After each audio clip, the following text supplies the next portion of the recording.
Actes, chapitre 25. Depuis 3 jours, Festus est arrivé dans la province. Il fait alors le voyage de Césarée à Jérusalem. Là, les chefs des prêtres et les notables juifs se présentent devant lui et ils portent plainte contre Paul. Ils insistent et demandent à Festus: « Nous t'en prions, fais venir Paul à Jérusalem. » En effet, certains Juifs veulent tendre un piège à Paul et le tuer sur la route. Mais Festus leur répond: « Paul est en prison à Césarée, et moi-même je vais bientôt repartir. Vos chefs n'ont qu'à venir avec moi à Césarée. Si cet homme a fait quelque chose de mal, ils l'accuseront. » Festus passe seulement 8 à 10 jours à Jérusalem, puis il retourne à Césarée.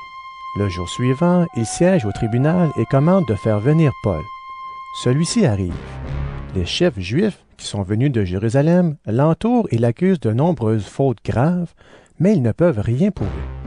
Paul se défend en disant: « Je n'ai rien fait de mal, ni contre la loi de mon peuple, ni contre le temple, ni contre l'empereur. » Festus veut faire plaisir aux chefs qui sont là et il demande à Paul: « Est-ce que tu veux aller à Jérusalem? Là-bas, on te jugera devant moi pour cette affaire. » Paul répond: « Je suis devant le tribunal de l'empereur, et c'est là qu'on doit me juger. Je n'ai rien fait de mal contre le peuple juif. Tu le sais très bien toi-même. Si je suis coupable, et si j'ai fait quelque chose qui mérite la mort, je ne refuse pas de mourir.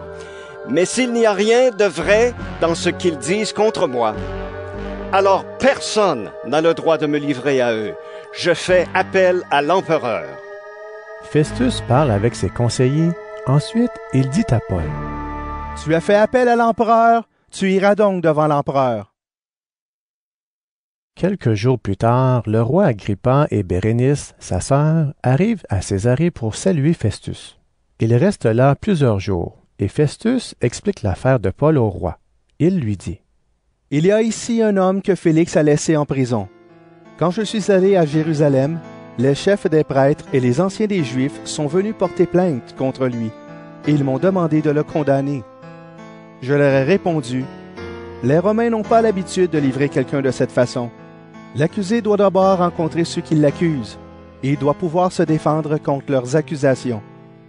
Donc, les chefs religieux sont venus ici avec moi, et sans retard, le jour suivant, je me suis assis au tribunal et j'ai commandé de faire venir cet homme.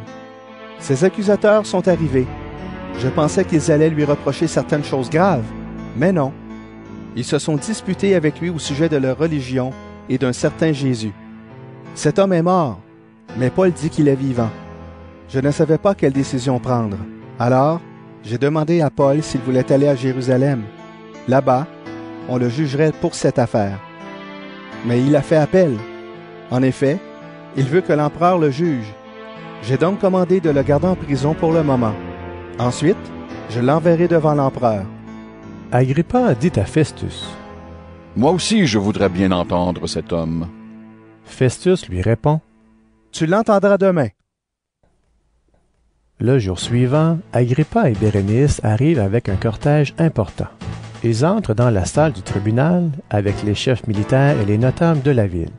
Festus donne un ordre et on amène Paul. Alors Festus dit: « Roi Agrippa, et vous tous qui êtes là avec nous, regardez cet homme. Toute la foule des Juifs est venue me voir à son sujet, à Jérusalem et ici, en criant: « Il n'a plus le droit de vivre. » Moi, je trouve qu'il n'a rien fait pour mériter la mort, mais il a fait appel à l'empereur. J'ai donc décidé d'envoyer cet homme auprès de lui. Je ne peux rien écrire de sûr à son sujet. C'est pourquoi je l'ai amené devant vous, et surtout devant toi, roi Agrippa. Interroge-le, et ensuite, j'aurai quelque chose à écrire. En effet, envoyer un prisonnier sans expliquer pourquoi on l'accuse, à mon avis, cela n'a pas de sens. »